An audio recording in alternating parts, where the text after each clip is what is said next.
Assalamualaikum dear viewers, welcome back to Impetus Educare. Expecting all is well. আজকে আমি word গুলো কিভাবে rearrange করতে হয় একটা সেন্টেন্সের মধ্যে সেটা খেয়াল করব। এটা বেসিক্যালি ক্লাস 3, 4, 5 এর জন্য। পার্টস অফ স্পিচ নিয়ে আমরা আলোচনা করেছি কিছুটা, কিংবা সেন্টেন্সের স্ট্রাকচার নিয়েও আমরা আলোচনা করেছি, সাবজেক্ট, ভার্ব, অবজেক্ট এটা নিয়ে। যদি আমরা জেনে থাকি, যদি আমরা পার্টস অফ স্পিচ গুলো মোটামুটি বুঝে থাকি, তাহলে আমাদের জন্য ওয়ার্ড গুলোকে রিঅ্যারেঞ্জ করা খুবই সহজ হয়ে যাবে। আমরা স্ট্রাকচারটা একটু লিখে নিই আগে, যেখানে subject plus auxiliary verb, principal verb, object এবং তার শেষে অবশ্যই একটা ফুল স্টপ বসবে অ্যাফার্মেটিভ সেন্টেন্সের স্ট্রাকচার। আমরা আজকে অ্যাফার্মেটিভ সেন্টেন্সের স্ট্রাকচার কিভাবে রিঅ্যারেঞ্জ করতে হয় এবং ইন্টারোগেটিভ সেন্টেন্সের স্ট্রাকচার ওয়াইজ কিভাবে রিঅ্যারেঞ্জ করতে হয় সেটাই ফলো করব। এখানে দুটো এক্সাম্পল লিখেছি আমি। প্রথমটা হচ্ছে ক্রিকেট, তারপরে স্ল্যাশ দেওয়া আছে জনি, তারপরে আছে এখানে স্ল্যাশ অথবা কমা যে কোনোটা থাকতে পারে। প্লেয়ার, আরেকটা আছে এ ইজ গুড। সো এই ওয়ার্ড গুলোকে যখন আমরা রিঅ্যারেঞ্জ করতে যাব, তখন অবশ্যই আমরা অ্যাফার্মেটিভের যে স্ট্রাকচারে লিখেছি সেটাই ফলো করব। স্ট্রাকচার অনুযায়ী কি দেখছি, cricket, Johnny, player, A is good. এখানে নাউন কোনটা আমরা খুব ইজিলি বের করে নিয়ে আসতে পারি। নাউন হচ্ছে জনি, সুতরাং ফার্স্ট সাবজেক্ট হিসেবে নিয়ে আসলাম এখানে জনি। এরপরে অক্সিলারি ভার্ব বলছে এখানে স্ট্রাকচারে, এখানে অক্সিলারি ভার্বটাই প্রিন্সিপাল ভার্ব হিসেবে আছে। সো জনি ইজ, এরপরে আছে এ, এটা আর কি বাকি থাকলো, ক্রিকেট, প্লেয়ার এবং গুড। এক্সটেনশন অবজেক্ট, টোটালটাই অবজেক্ট হিসেবে আছে, কিন্তু সেখান থেকে অবজেক্টের মধ্যেও আবার সিরিয়াল মেনটেন করার প্রয়োজনীয়তা আছে আমাদের, যেমন অ্যাডজেক্টিভটা অবশ্যই নাউনের পূর্বে আসবে। সুতরাং Johnny is a good cricket player. Player cricket হতে পারে না কখনো, ক্রিকেট প্লেয়ার। নেক্সট এক্সাম্পলটা বলছে এখানে visited Roni Dhaka has. So এই ওয়ার্ড গুলোকে যদি আমরা অ্যাফার্মেটিভ সেন্টেন্সের স্ট্রাকচারে ফেলতে চাই, তাহলে খুব সহজে পেয়ে যাচ্ছি। ফার্স্ট অফ অল সাবজেক্ট, এখানে ভিজিটেড রনি ঢাকা হ্যাজ, এখানে রনিটাই এখানে সাবজেক্ট হিসেবে আছে। এরপর কি বলছে, অক্সিলিয়ারি ভার্ব। এই সেন্টেন্সের মধ্যে অক্সিলিয়ারি ভার্ব কোনটা আছে, হ্যাজ। এরপরে কি বলছে, প্রিন্সিপাল ভার্ব কোনটা আছে, ভিজিটেড। লাস্টলি আছে আরেকটা word Dhaka. So dear viewers, affirmative সেন্টেন্সের রিঅ্যারেঞ্জটা আমরা এই স্ট্রাকচার অনুযায়ী ফলো করে কমপ্লিট করার চেষ্টা করব।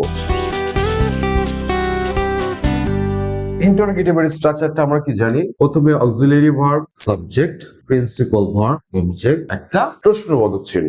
দুটো এক্সাম্পল লিখেছি যেখানে ওয়ার্ড গুলো স্ক্যাটার্ড অবস্থায় আছে, ওয়ার্ড গুলো ছড়িয়ে ছিটিয়ে আছে, আগে পরে করা আছে, এটাকে আমাদের রিঅ্যারেঞ্জ করতে হবে। ফার্স্ট এক্সাম্পল বলছে he go school to did today.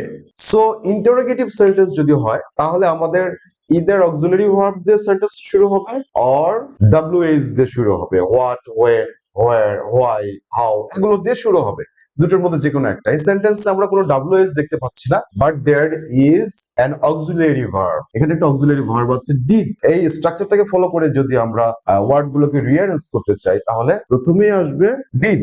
এরপরে কি আছে, auxiliary verb পরে সাবজেক্ট, হি গো স্কুল টু, হিটা আছে সাবজেক্ট হিসেবে। So did he. এরপরে কি বলছে, প্রিন্সিপাল ভার্ব কোনটা আছে, গো।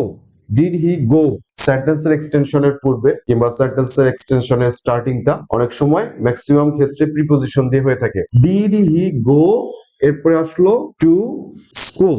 Did he go to school এবং এক্সটেনশন হিসেবে আরেকটু আছে টুডে।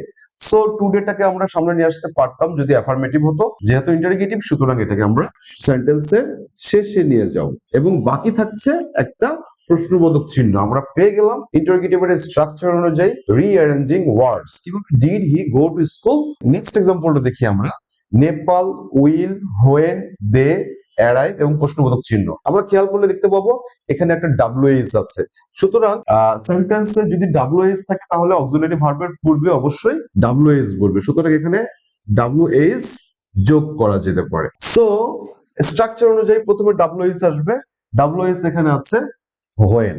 এরপরে কি আছে, অক্সিলারি ভার্ব কি আছে, উইল, when উইল। এরপরে কি আছে, সাবজেক্ট কোনটা হবে, দেটা হচ্ছে এখানে subject, when will they principal verb. এর মধ্যে প্রিন্সিপাল ভার্ব কোনটা আছে, arrive. when will they arrive, বাকি থাকছে object Nepal. So dear viewers, যদি স্ট্রাকচারটা জানা থাকে তাহলে আসলে রিঅ্যারেঞ্জটা করা সহজ হয়ে যায়। ছোট বাচ্চাদের জন্য এটা খুবই হেল্পফুল হবে, এবং যারা বড় তারাও যদি নতুন লার্নার্স হয়ে থাকে ইংলিশে, তাদের জন্য এটা অনেক হেল্পফুল হয়ে থাকবে। সো ডিয়ার ভিউয়ার্স, ছোট একটি ক্লাস নিলাম আজকে রিঅ্যারেঞ্জিং ওয়ার্ডস এর উপরে। নেক্সট ক্লাসে নতুন টপিক নিয়ে আপনাদের সামনে হাজির হচ্ছি ইম্পেটাস এডুকেয়ারের পক্ষ থেকে। ততক্ষণ পর্যন্ত সবাই ভালো থাকবেন। আসসালামু আলাইকুম।